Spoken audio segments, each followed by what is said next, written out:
Hello viewers, நம்ம இன்றைக்கி பீர்க்கங்காய் துவையல் பண்ணிக்கலாங்க. ரொம்பவும் நல்லா இருக்கும். இதுக்காக முதல்ல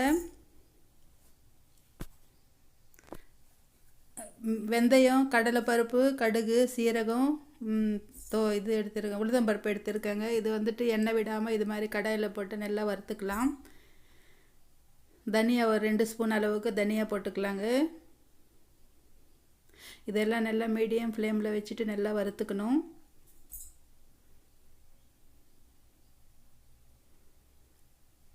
கொஞ்சமாக பெருங்காயம் போட்டுக்கலாம்.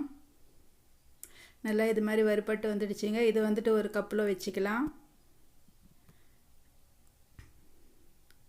அதே கடாயை வச்சுட்டு கொஞ்சம் பச்சை மிளகா போட்டு நல்லா வறுத்துக்கலாங்க.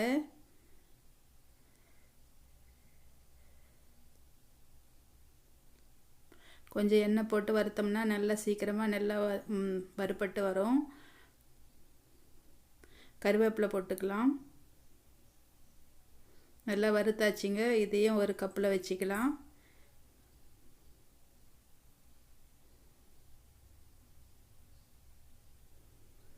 இப்போ வந்துட்டு அதே கடாயை வச்சு தக்காளி போட்டுக்கலாங்க. ஒரு 2 தக்காளி எடுத்துருக்கேன், பெரிய தக்காளி, நாட்டு தக்காளி. இதுலேயே பீர்க்கங்காவும் போட்டுக்கலாம். பீர்க்கங்காய் வந்துட்டு கொஞ்சம் அந்த நார் மட்டும் எடுத்துருக்கேன். சேக்கெல்லாம் ரொம்ப எடுக்க வேணாம், அது ரொம்ப டேஸ்ட்டாக இருக்குங்க நம்மளுக்கு துவையலுக்கு. புளி வந்துட்டு கொஞ்சமாக ஊற வச்சு தண்ணியில் ஊற வச்சு வச்சுருக்கேன், அது வச்சுக்கலாம். கடாயில் கொஞ்சம் மஞ்சத்தூள் போட்டிருக்கேங்க. இப்போ கொஞ்சமாக தண்ணி விட்டு நல்லா வேக வச்சுக்கலாம். தண்ணியெல்லாம் நல்லா சுண்டி வந்து இது மாதிரி நல்லா ஆகிற வரைக்கும் வேக வச்சுக்கணுங்க. இப்போ வரல நல்லா க்ளீன் பண்ணிக்கிட்டு இப்போ நம்ம ஃபஸ்ட்டு வறுத்து வச்சுருந்த தனியா, சீரகம் அதெல்லாம் போட்டு நல்லா அரைச்சிக்கலாம். கல்லுப்பு போட்டுக்கலாங்க. கல்லுப்பு போட்டோம்னா அது சீக்கிரமாகவும் அரைப்படும், நம்மளுக்கு சுவையும் ரொம்ப நல்லா இருக்கும். அது கல்லுப்பை போட்டோம்னா இப்போ இது மாதிரி நல்லா அரைச்சிக்கணுங்க. இல்லைன்னா இது அப்பப்போ வாயில் வந்துக்கிட்டே இருக்கும். கல்லுப்பு சீக்கிரமாக கரையாது. அதனால நல்லா இது மாதிரி போட்டு நல்லா அரைச்சிடணும்.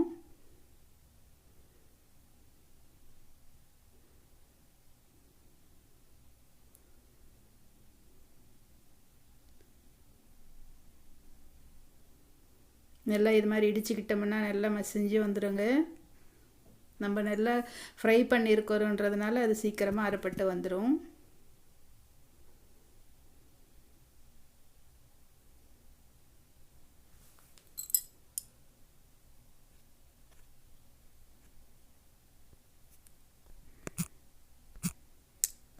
இதை வந்துட்டு நல்லா அரைச்சிட்டோம் இல்லையா, அது கப்பில் எடுத்து வச்சுக்கலாங்க.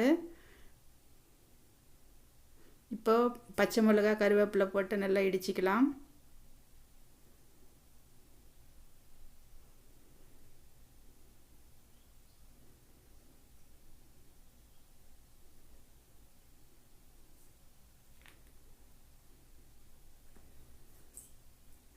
நல்லா இது மாதிரி அரைச்சி இடித்து செஞ்சோம்னா நல்லா மசிஞ்சு வந்துடுங்க. மிளகாவை நல்லா வறுத்துருக்கிறோன்றதுனால சீக்கிரமாக மசிஞ்சு வந்துடும்.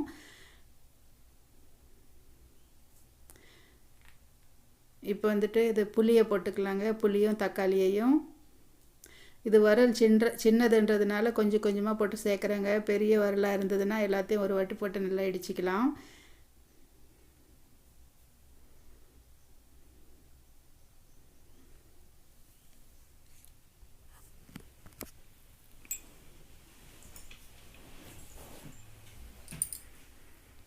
இப்போ வந்துட்டு நம்ம முதல்ல அரைச்சி வச்சுருக்கிற பவுடரை போட்டுக்கலாங்க, அந்த பொடியை. இப்போ போட்டுட்டு நல்லா ஒரு வாட்டி மிக்ஸ் பண்ணிக்கணும். பீர்க்கங்காய் வந்துட்டு ரொம்பவும் அரைக்க தேவையில்லை, கொஞ்சமாக அது நல்லாவே இருக்கும். சாப்பிடும்போது நல்லா இருக்குங்க கொஞ்சமாக அரைச்சிக்கிட்டாவே. இது நல்லா வெந்துடுச்சு இல்லையா, அதனால் பீர்க்கங்காவையும் போட்டு நல்லா இது மாதிரி இடிச்சிக்கலாம்.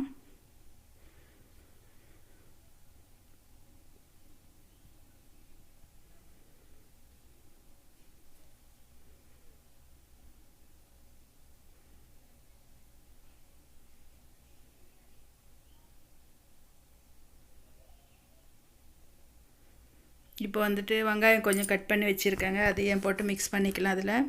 இது ரொம்பவும் நல்லா இருக்குங்க. இது மாதிரி பச்சை வெங்காயம் போட்டு இடித்து சாப்பிடும்போது ரொம்பவும் சுவையாக இருக்கும்.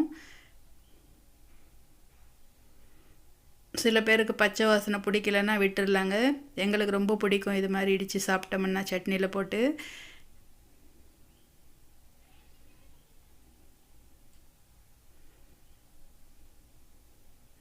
ஃபைனலாக கொத்தமல்லி கொஞ்சம் போட்டுக்கலாங்க. பூண்டு பல் ஒரு 4 பல் போட்டிருக்கேன், அதையும் இடிச்சிக்கலாம். கொத்தமல்லி வந்துட்டு உங்களுக்கு வேணும்னா போட்டுக்கோங்க. நம்ம தனியாலாம் போட்டிருக்குறோன்றதுனால இருந்தால் போட்டுக்கலாங்க, இல்லைனாலும் இதுவே ரொம்ப சுவையாக இருக்குங்க. பூண்டு நல்லா மசிஞ்சு வந்துடுச்சு. இப்போ கொத்தமல்லி போட்டுக்கலாம்.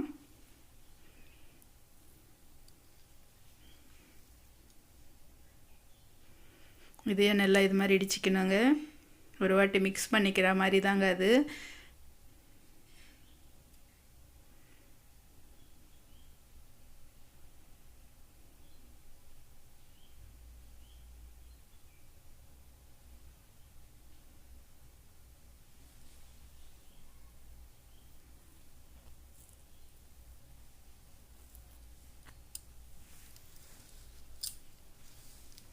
நல்லா இடிச்சாச்சுங்க. இது வந்துட்டு ஒரு கப்பில் எடுத்து வச்சுக்கலாம். ரொம்பவும் சுவையான பீர்க்கங்காய் தக்காளி சட்னி ரெடி ஆகிடுச்சுங்க.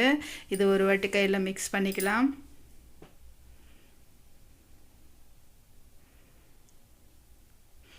இது சப்பாத்திக்கு, ராகி ரொட்டிக்கு, சாதத்துக்கு, ராகி முத்தைக்கு எல்லாமே நல்லா இருக்குங்க. நான் வந்துட்டு இன்றைக்கி சாதத்தில் போட்டு சாப்பிட போகிறேன். நல்லா இது மாதிரி சுட சுட சாதத்தில் காரம் கொஞ்சம் கம்மியாக சாப்பிட்றவங்க நெய் போட்டு சாப்பிட்லாங்க. எனக்கு இது மாதிரி சாதத்தில் வந்துட்டு கடலை எண்ணெய் ரொம்ப பிடிக்கும். டேஸ்ட்டு நல்லா கூட்டி கொடுக்குங்க கடலை எண்ணெய் போட்டு சாப்பிட்றதுனால. இப்போ நான் வந்துட்டு இன்றைக்கி வெறுமனே சாப்பிட்றேன். ரொம்ப நல்லா இருக்குது, காரம் ரொம்ப அதிகமாக ஒன்றும் இல்லை. இதே மாதிரி நீங்களும் செஞ்சு சாப்பிடுங்க, ரொம்பவும் சுவையாக இருக்கும்.